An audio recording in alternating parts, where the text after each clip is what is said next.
Alrighty, looks like our numbers are sort of leveling off here. Thank you all for joining me this morning or evening, wherever you're coming to us from. I see there's already people in the chat box shouting out where they're coming to us from, which is both fun and encouraging to see that we have this big global audience out here.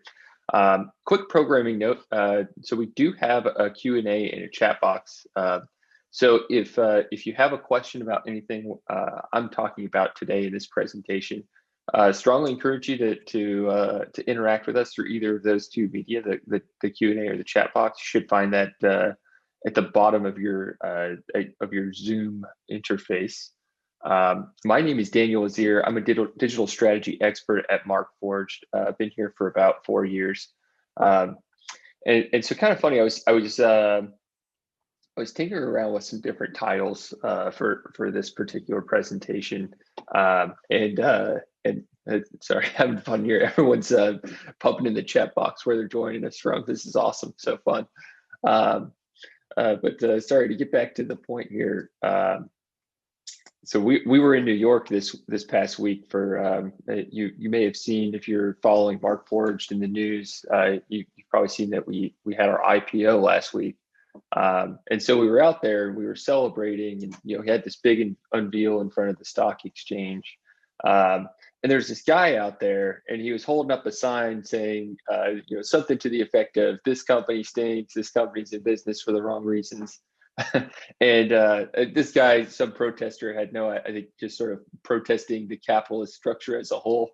And I like to think that if I had 15 minutes over a cold beer with this guy, I could have convinced him that we're in business for the right reasons. So my objective for today is to share some of that enthusiasm and sort of positivity of even beyond Markforged, just the promise that the additive industry as a whole has with respect to making the world a better place. So with that, I mean, just to acknowledge sort of where we sit in the timeline of human history today. Over the past 2 years, we've experienced some of the most harrowing events that afflict not just the manufacturing industry, but society as a whole. We've all lived through the most significant global pandemic in any of our lifetimes, which is giving way to some of the most significant supply chain and even political issues that we're seeing all over the planet. So in order to be successful, I actually believe that all manufacturing companies are going to need to have a strategy to mitigate three things. And those three things largely revolve around supply chain, labor conditions, and climate change. So to be specific, with respect to supply chain, the pandemic is still causing part scarcity up and down supply chain. We're certainly feeling it as a manufacturer of 3D printers and materials. And as the manufacturing industry starts to transition to more digital approaches to obtaining parts, intellectual property and cybersecurity are going to be chief concerns of all major manufacturers. And let's also acknowledge the fact that we're overlaying some of the toughest labor conditions we've seen in an industry where we've historically relied on these highly skilled CNC machinists, tool and die makers, and we're now seeing this mass exodus from the labor market. I think I saw a stat the other day, two interesting stats actually. So one of those stats was 2% of the machinists in the United States are under the age of 35, and 60% of machinists are of an age where it would be appropriate to retire. And the people coming into the workforce to replace these individuals have a completely different set of expectations. They want to do work that's meaningful. They're trained in educational foundations that are all digital. So how do we keep these highly skilled machinists engaged in the workforce, and also find productive ways to utilize the intellectual horsepower of the emerging workforce? And the third major, I wouldn't even call it an industry threat. I think it's a society level threat, and probably the most consequential one we face as a society is climate change. This year in particular, we're seeing these unprecedented heat waves that are causing devastation in the form of wildfires, crop shortages, these 1 in 500 storms, 1 in 500 year storms happening at a couple times a year now, compromising not only just in terms of loss of life, but also compromising the amount of habitable land we have to call home. So in short, when manufacturers build a strategy around these three topics today, we believe that in order to stand out, like throughout history, we've seen manufacturers adapt. There's going to be specific sets of tools and strategies that manufacturers need to take on in order to stand out in the market and by extension thrive. So when we think about transformation in the manufacturing industry, and if you've been following us or for a while here, you're probably familiar with our sort of love of history here. To go back and say, let's take a look at how previous manufacturing transformations have been taken on in the past. So we actually look back somewhat poetically, exactly 100 years ago, to a point in time where the manufacturing industry was transitioning from steam power to electrical power as a mode of powering factories. Now, a couple really interesting things happened at this point in time. The first thing I'll point out is if you look at this timeline, the technology was readily available 20 years before it became mainstream. And that's largely because entire factories and in fact, the mindsets of the workforce and management had to transition and shift toward this new capability and this new way of making things. The outcomes are particularly fascinating. One, the number of places where you could make things increased tenfold when you no longer have to be physically located on a river as a source of kinetic energy and water to power your steam engines. Two, your productivity on labor increases exponentially as well, and I can only make a hypothesis about what working in a factory in the year 1900 looked like versus the year 1950. But I got to believe that's a far more engaging job I have in the factory, when as opposed to doing humdrum repeated tasks that have to do with the centralized heart pulse of a manufacturing plant in the form of a steam engine. It's more distributed, more specialized, and more skilled. Harnessing the abilities I have as an individual, as opposed to feeling like just another cog in the machine. So to summarize, when we look back at this transition point in history, this transition to electrical power did two really powerful things. One, it increased the number of places we could make things, and it improved labor conditions and squeezed more performance out of the workforce. And we believe that additive manufacturing poses the same potential as this sort of transformational technology in the manufacturing industry. So shifting gears a little bit, I'd like to start by talking a little bit about manufacturing and its place within a framework of climate change. So I did a little bit of research on sort of what the overall impact of manufacturing is on our environment in terms of greenhouse gas emissions. So it's sort of this interesting combination of industry here, this 23%, and then there's a potent sliver of this transportation component as well, that's going to contribute to our overall emissions in the manufacturing industry as well, in the form of the supply chains that connect the sources and destinations of the parts we make. So by the way, I'm just going to call out a quick note here that someone made in the chat box here. Decentralization of manufacturing, food and energy production are key to developing a stable, equitable society. Couldn't agree more with this statement. Thank you, Charles, for making that note in the chat box. When we think about being able to manufacture things in more places for more people, with more people participating in the overall part production process, we believe really powerful downstream impacts in terms of equality across society are going to fall out of that. So when we think of some of the reasons we're in business to go make printers that can go make a lot of things in a lot of different places, we point to that as one of the key elements of what makes 3D printing such a compelling tool for transformation. And then just realigning this focus to greenhouse gases. So much of industry today is powered by humongous machines that take 3-phase power, hundreds of watts to run. When we think about making something on a 3D printer, we're basically squeezing a spool out of effectively a glue gun, which the operating power of a couple hundred milliamps, far lower than the carbon footprint of traditional manufacturing.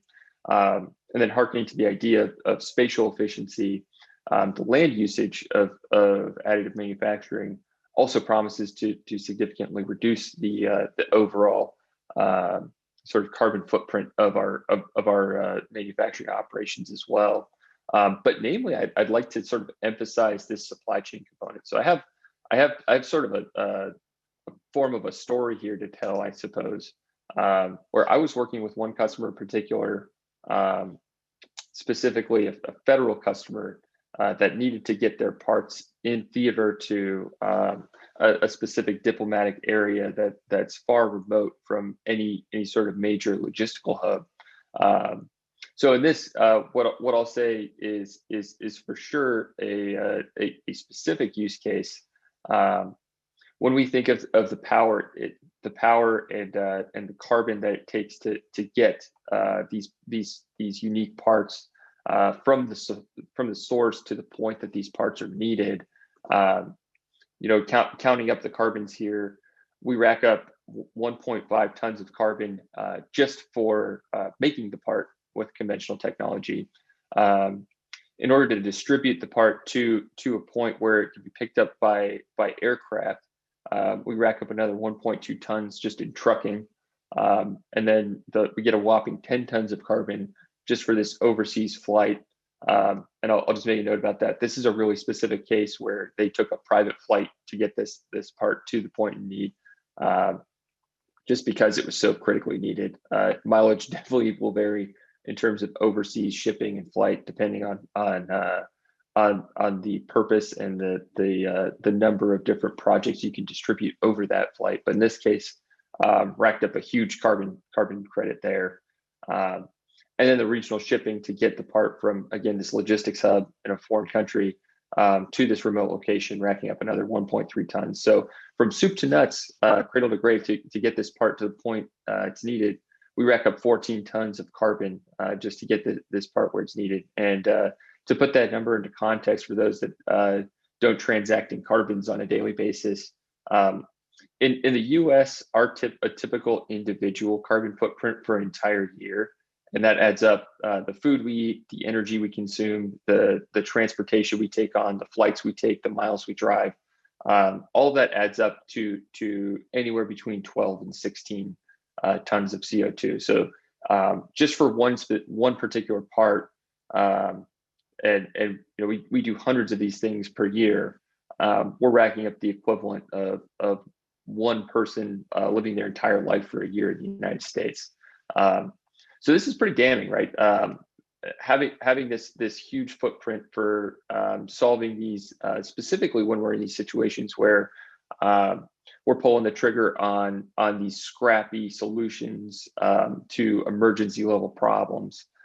We rack up these huge carbon footprints to get, it might be just a tiny little gear or a little bracket or housing to a point where it's needed. So by contrast, by shifting to a digital strategy to obtain these parts, we can go from those 14 tons of CO2, and then just as measured by the power of the Mark II consumed, which Mark II, by the way, is our desktop printer. I got one of them on my left shoulder here, as well as the logistics to get the spool to the point where it's needed. We're at just 0.8 tons of carbon with 3D printing in this same comparable scenario. I'll again just throw a big asterisk on this. If you're in the business of counting up carbons, you'll know that all of these metrics are going to be highly variable on the basis of what your supply chain consists of, as well as simple things like what's the mass and footprint of your part as well. But if you'd like to schedule some time to do a little bit of an evaluation of that for your own supply chain, we highly encourage you to reach out to our solution experts who can speak more specifically to what you're doing in your operations and how that might have an impact on the environment by transitioning to additive manufacturing. So to tie off, I talked a lot about the supply chain there. I think it's also worth acknowledging that additive manufacturing as a process where I'm just depositing material where it's needed, with an augmentation of perhaps a little bit of support structure, produces far less waste. By contrast, CNC milling, I'm taking a huge block of metal, scrapping majority of that block in most cases, and then also producing a bunch of wasteful byproducts like oils and cutting fluids. This is a far less wasteful process, right? And by the way, it doesn't hurt that we're also including these lattice structures in the part. So not only using less material, but when I do have to go ship those parts, I'm incurring far less of a carbon footprint just by nature of the reduced mass of that part. We also see, I acknowledged this earlier on, just in terms of like what the actual mechanism for driving material through this platform is, but we're in a typical operating condition, drawing a couple amps peak. Typical operating is going to be a few hundred milliamps, so the equivalent of a couple light bulbs of power consumed to make these phenomenal custom parts. And I made a brief allusion to this, but to talk more specifically about spatial efficiency, this printer over my shoulder here is about the size of a microwave, and it has the capacity to make a few thousand parts per year. By contrast, the same spatial density for a CNC mill has an order of magnitude less potential to make custom unique parts, or even production parts in parallel. And why does that matter for the environment? Land usage is actually one of the most significant opportunities we have in order to reduce our footprint on the environment. Reforesting areas that we've knocked down in order to support our industrial or housing needs. This all sort of spells promise for us in terms of our ability to change the way we interact with the planet. And just to sort of make a segue into the next topic I wanted to talk about, and Charles alluded to this in the chat. When we think about a digital technology that's built to go anywhere, that can build anything you can imagine, we believe it's gonna have a tremendous impact on this problem, which this stat comes from the U.S.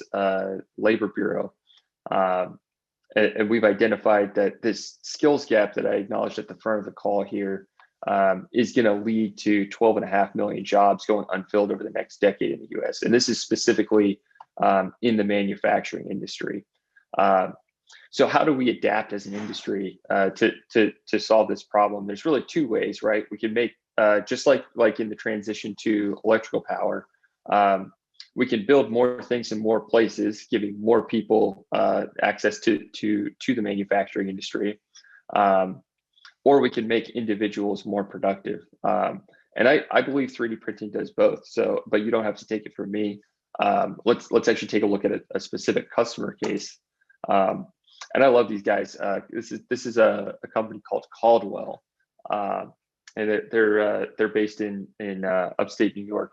They make industrial door and window fittings, and what's really cool about this transition they took on, and this is one of those classic shops where they had a dozen CNC mills, and heavily reliant on these highly skilled model makers.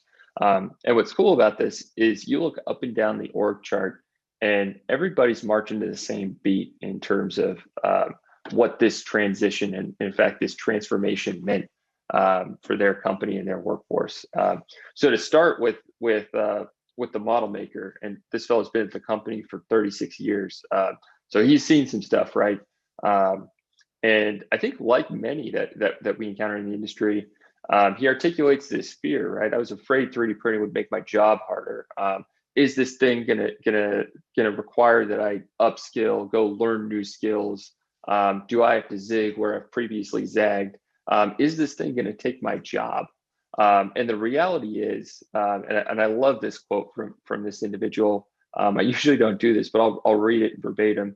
But it really, in reality, it changed for the better, because now I can create a lot of things I couldn't create before. It's empowering this individual to do things that he wouldn't even be able to imagine in the previous condition of requiring a CNC mill, not only to make my part, but go make my fixture, to go fixture this thing, to go put this block of aluminum in the mill, go make up my custom G code. When I can just bring in my CAD and click print, the possibilities and the potential is explosive. Well, we can definitely hear from senior management and the CEO, but what I think is important here is we have enough people that want to be director of engineering or CEO in this country. I think the really cool part here is who this person is and how they've interacted with the technology in a way that made them feel more engaged and more important than ever in the company. Though it is worth noting that management here is reflecting this sentiment up and down the org chart. And just to call out here, I saw a lot of activity on the early side of things, just in the chat box. We do have this chat box available, so questions, comments, definitely welcome as we go on this conversation. So as you know, I have these two printers here. I make a lot of stuff on my printers. Sometimes it's goofy stuff like this Yoda head here. Sometimes it's things that solve real problems like this wrench. But whatever it is and whatever I'm making, what I love about 3D printing as an employee of a company that has a lot of 3D printers, you always have this opportunity that we've never had before to go make these parts great. What does that mean? Put your logo on it. Hide your name or something on the part that's going to go on the manufacturing line. Take pride in the thing that you're making, because we have this newfound ability with design flexibility coming free of charge in combination with these really high strength parts that can go accomplish and solve a bunch of different problems. It's this newfound ability to go innovate in a way that like this model maker from Caldwell told us earlier. It truly sort of it goes beyond what you could have imagined before with conventional manufacturing technology. So I love this ability to go and I say go for style points anytime you have the opportunity. So when I drop this part on my boss's desk, I can take pride in that moment when they ogle at the physical beauty of the thing that we just made. You know, I'll transition here and make a note. So Markforged, we're at this really exciting place where we have the world's largest fleet of online industrial printers today. We've got about 10,000 online connected printers that are all feeding data back to the cloud to help us make better printers, which in turn is going to help us place more printers out in the wild. But I would submit that we're just getting started. So we're in 10,000 factories today. We want to be in 1 million factories 10 years from now. And we're going to get there a couple of ways. One, I believe more factories are going to adopt, more traditional factories are going to adopt the technology. I also think, harkening back to this idea that we can manufacture more things in more places, I believe we're actually going to change what it means to be a factory. So a brief anecdote I'll share with you. I was talking to a customer that does automotive service, and they had these mobile service vans that would go around and fix customers' cars if they happen to have a service code that that was suitable, or had required the kind of tools that this van would keep in their car, to prove to them that didn't necessarily have to be the case, that this individual needed to carry all the tools. On my way to the meeting, I put my Mark II in the trunk of my car, hooked up an inverter to the battery, so I could get AC power out of it, and went and printed their part on the printer as I rattled my way down the 5 freeway. I live in Los Angeles, so I was heading down the 5 from LA to Costa Mesa. And on that ride, the part printed perfectly. As I was pulling up, it was just finishing up the last couple layers. So the point being, it's no longer the case that you need to be in this industrial setting.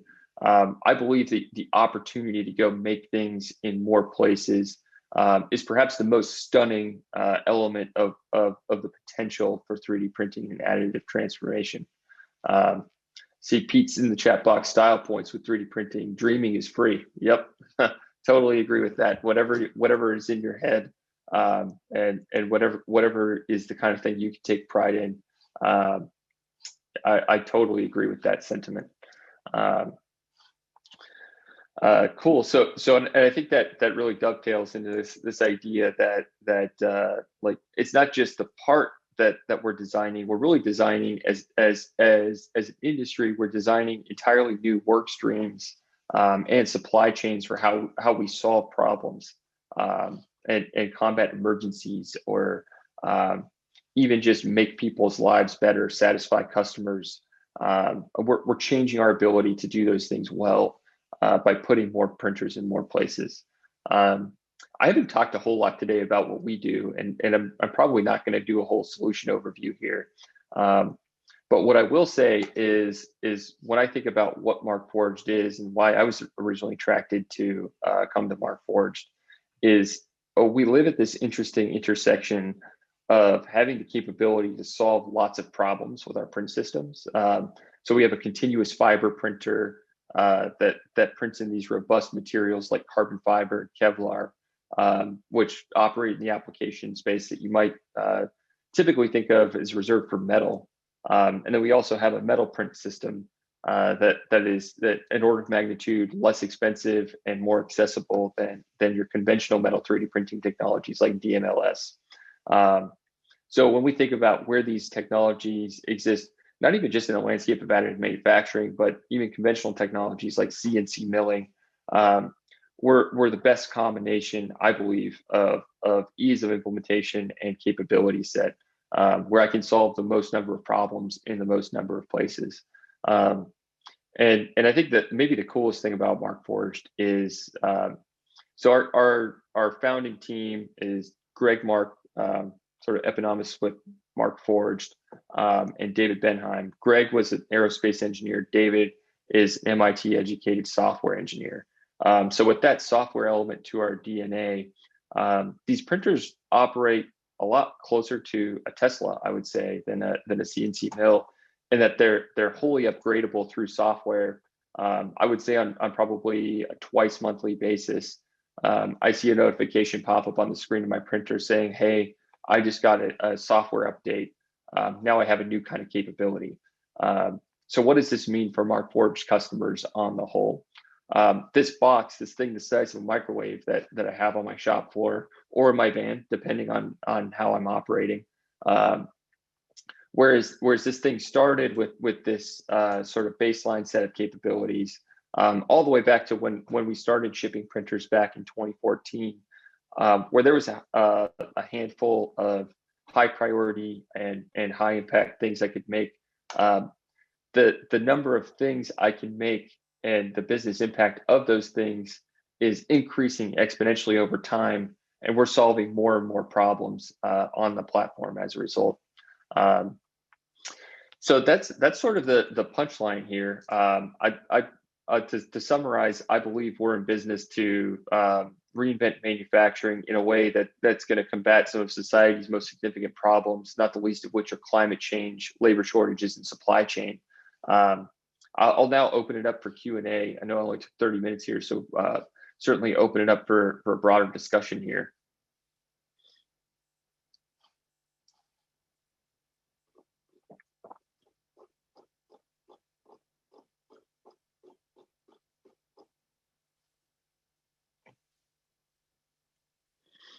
See, we got a question here. The bottleneck of printed part production seems to be the physical size of the part to be made. Is modular production being pursued? How would the modular parts be fused into one finished part? That's a good question. So the answer is definitely. So I'll highlight a couple specific examples here, and I'll pull off the screen share. So when we think about making parts in volume, whether it's lots of small parts or one big part, there's a bunch of strategies that we would take on in order to do that. One thing that I'll acknowledge right off the bat is would I rather make lots of part on one bigger printer, or would I rather make one part on lots of printers? It's always better to parallelize if possible. So thinking about like a comparable analogy here would be like going from a mainframe computer to a distributed set of servers. We've now totally normed as a society on server farms. I believe we'll see a similar transition for high production needs for print farms. Now, how do I go and fuse these parts together? It really depends on the mechanical requirements, right? So in the case of this particular part, I've got this metal component that just sort of sticks in with these. I've got a ball detent in there, again, hearkening to style points. I wanted to make this thing feel good when an operator pushed it in. So I designed it so that it kind of snaps into place, fixtured pretty well there. Another sort of like strategy I'll recommend here, if I wanted to make a really big part out of lots of smaller parts, what ends up working really well for additive manufacturing parts is like old school woodworking techniques, surprisingly. So like dovetail joints, mortise and tenon joints. A few people on this webinar may have been a part of a webinar I did where I actually designed a bridge that was 40-inch span, which is way bigger than the build volume of this Mark II, but all the parts could actually fit on the Mark II. So it's comprised of about 45 different pieces, and I used 10 printers from our print farm back in Boston, and got the thing printed in a couple days. Whereas if you tried to make the same thing on a big, large format printer, that might take a couple weeks.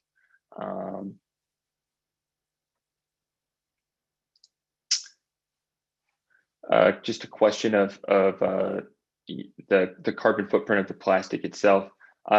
This is definitely an area that is worth pursuing in terms of like ways we can impact the environment. Plastics synthesis and production and transportation, that accounts for about 4% of our society's carbon output. So definitely worth characterizing like how we do that as a business. I will say as we grow, and those of you who've been following our journey for a while, we've had to expand our production so rapidly that we're definitely due for a new phase of carbon audit. So definitely stay tuned on that front to see updates on how we might continue to evolve our supply chains and actually measure what we're doing on the material synthesis side.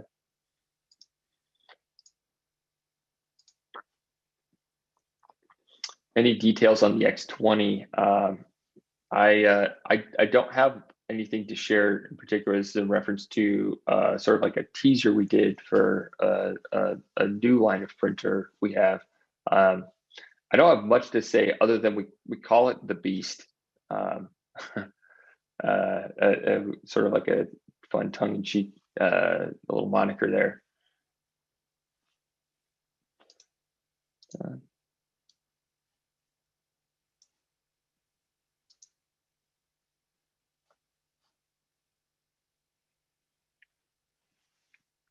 A couple of questions here about some sort of spicier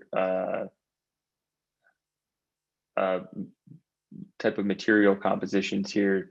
Can print composite hybrid parts with some more advanced materials. Right now, what we have in the wagon, with continuous carbon fiber, continuous Kevlar, and a couple different kinds of fiberglass. Those are all largely devoted to specific niche applications, and those are going to be specific to your use case. I would say if you have like specific metal material needs, definitely do reach out. We are developing new materials for our metal print system all the time, and definitely something I'm sure our materials team would love to hear about. Question here about recyclability of materials. I believe that's a worthwhile endeavor to pursue. When we did sort of the accounting on that, we found over a long period of time, it would save us money, which is often the case, by the way, for environmentally responsible policies as a company. Over a long period of time, lots of those sort of like environmentally friendly policies also do make business sense. For us, and I believe this to be true for a majority of the plastics industry, if you were to compare the energy and the logistics chains required to recycle plastic versus the energy to synthesize new plastic, it's kind of a wash, especially for materials that are today printable and also recyclable, like PETG. We definitely are keenly investigating what we can do to reduce the footprint of our polymers, though, as well as our fibers.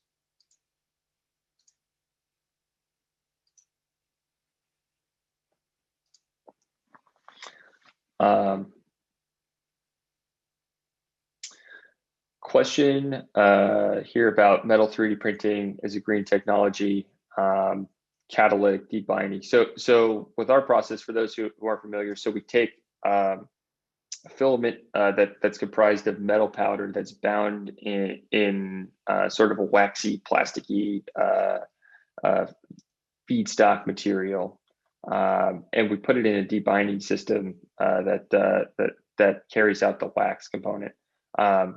In some cases, manufacturers choose to use a catalytic debinding method that's sort of like nasty chemicals that are bad for the environment.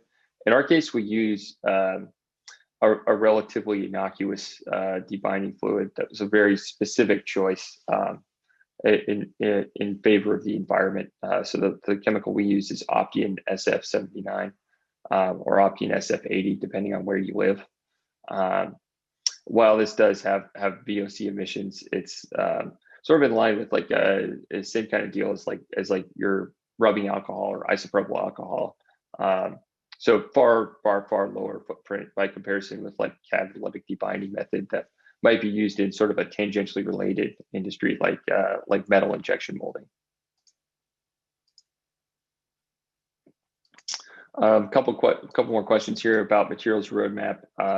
I don't have anything to share at this point in time about the materials roadmap, other than to say, hearkening to this idea of solving more problems in more places.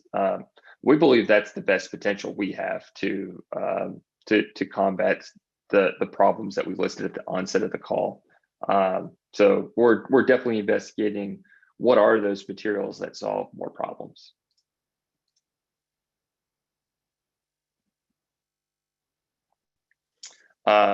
Question here about the carbon footprint of making metal parts. Well, we haven't tallied up the carbons on metal just yet, largely because there's a bunch of different types of sintering runs and a bunch of different types of part configurations and even sinter furniture configurations in there.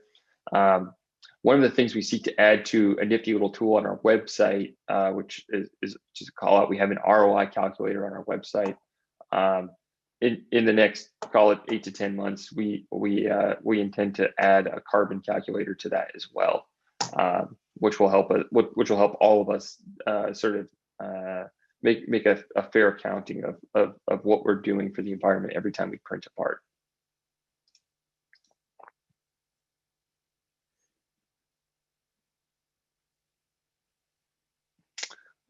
Question here about another sort of roadmap question, non-planar printing.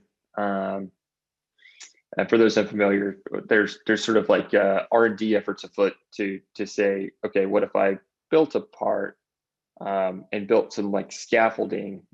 Say I need to print a dome.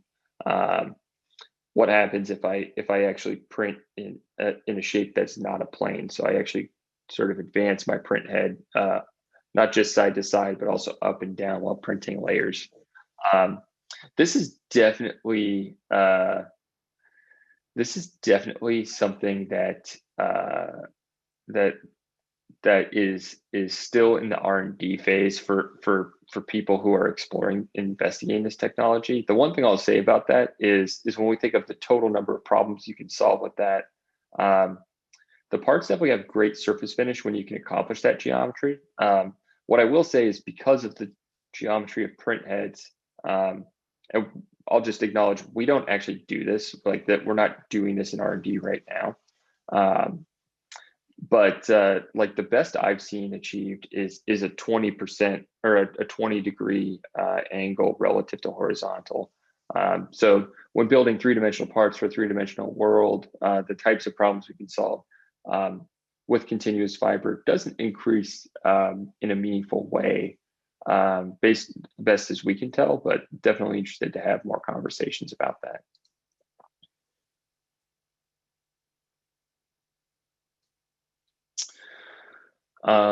Question about material recommendations. So everything that we print on our composite systems is either a thermoplastic polymer or a continuous fiber. And that's just by nature of how our print systems work. It kind of works like a glue gun. I take a spool of material and I feed it through a hot nozzle that melts that. In order to utilize something like a thermoset resin, you would likely have to go to a completely different class of technology that we don't currently make today.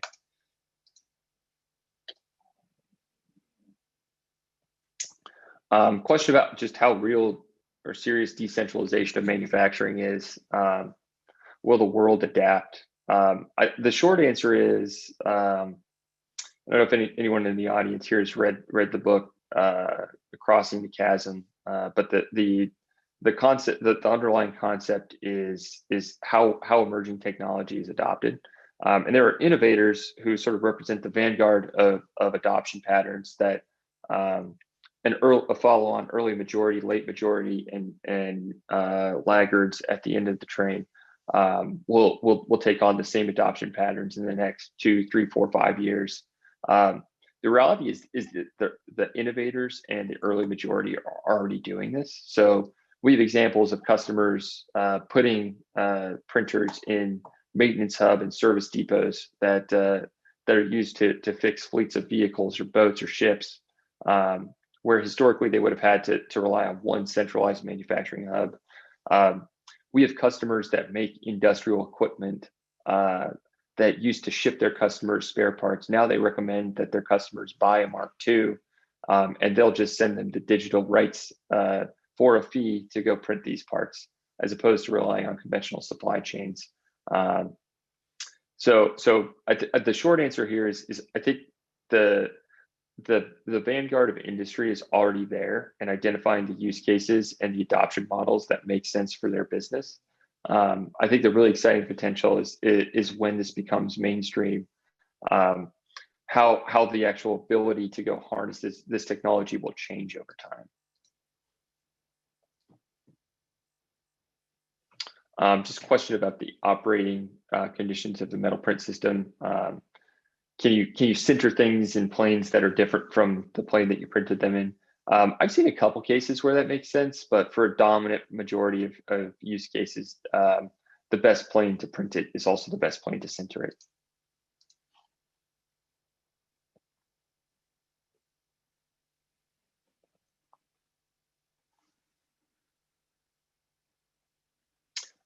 There's a question here about the slides. I don't know a good way to distribute these slides, but what I will do is I did record this, so we'll take this recording and place it in a place where it's accessible to all.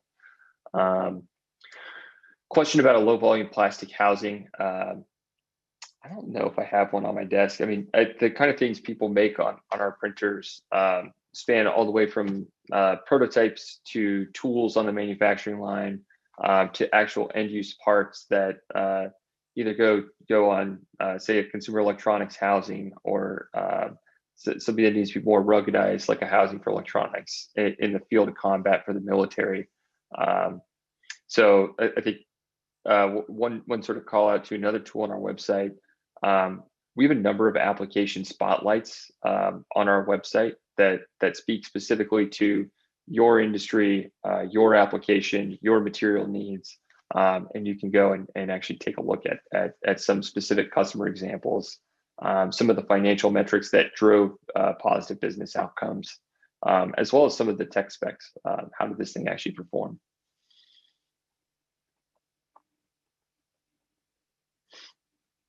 Comment from Pete here on print farms. No different than from the transition of inline transfer machining to CNC machining centers. Yeah, totally agree there. It's not about whether it's a print head or a spindle, or even a computer. More smaller, discrete versions of the resource is always more flexible and more expedient than the large, fixed, centralized. The sort of caveat here is, if you ask a really skilled CNC machinist, how many mills can you run at one point in time, at any given point in time?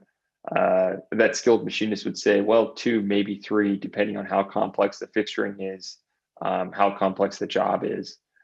In the case of 3D printers, the printers don't care how complex the job is, and they're a far greater force multiplier for an individual's efforts and contributions. So in our internal print farm, which if you ever go to visit us in Boston, definitely make sure to request a tour of our print farm, which is just about a 20 minutes drive away in our material synthesis lab in Billerica, Massachusetts. We have one operator running up to 40 printers at any given point in time. So the actual part production potential for one individual goes through the roof when you have this capability.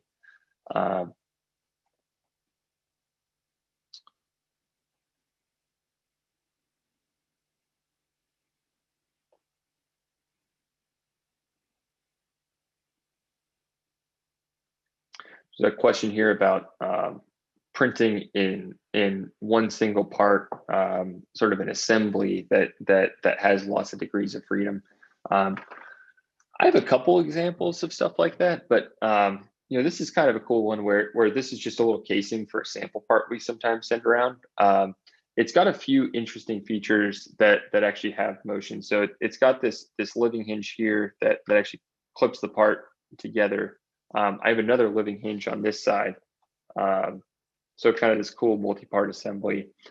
We also have examples of like simple hinges and other sort of like true multi-body assemblies that have been constructed. So when doing sort of multiple part production, sometimes it could be an advantageous approach depending on what your technical requirements are.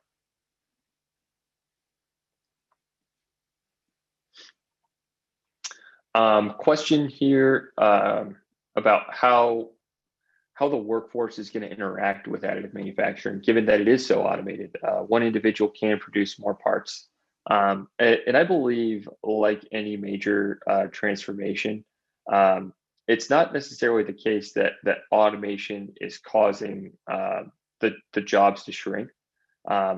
It's causing people to be more productive, but I also believe that as the productive output gets greater, the demands on the manufacturing industry are going to become greater as well. So what's going to happen with the jobs, right? You're going to see a trend that looks a lot like the trend 100 years ago when we electrified manufacturing plants. the jobs are going to transition away from the humdrum, the manual, the rote, the routine, and go to more specialized and interesting roles. So like the people who operate printers in manufacturing plants that have a fully scaled additive program today, they're actually doing things like designing the new fixtures and tools, supplementing their automation, thinking through new supply chain solutions that make for far more interesting roles in manufacturing.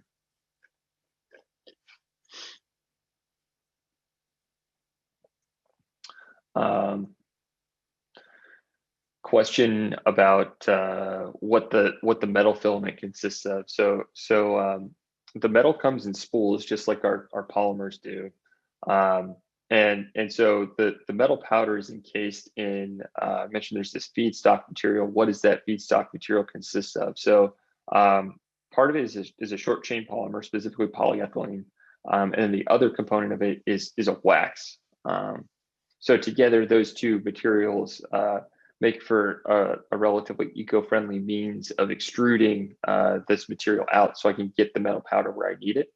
And then when I get my final metal part out of the system, all of those sort of constituent materials are left out of the part. I'm left with one solid homogeneous metal part.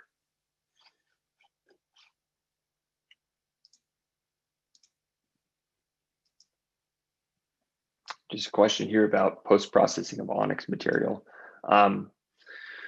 We don't see a hugely common occurrence of people wishing to do post-processing on onyx. You certainly can sand it because of the fact that it does have chopped carbon fiber particles in it. It does sort of result in sort of a gray surface as opposed to this nice matte, clean onyx surface. We've also seen people be successful with machining onyx after the fact. What the main constraint there is, we would recommend using a relatively hard tool bit, so like something either diamond or carbide.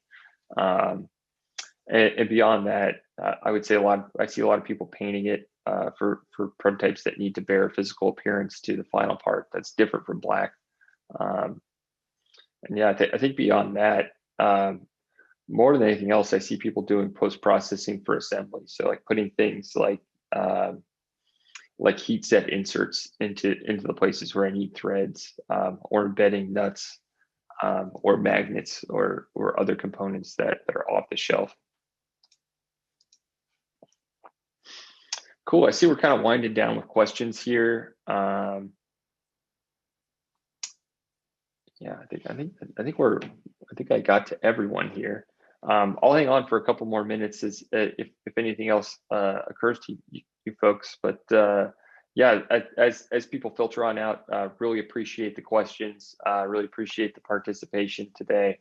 And yeah, thank you for joining me this fine Wednesday morning.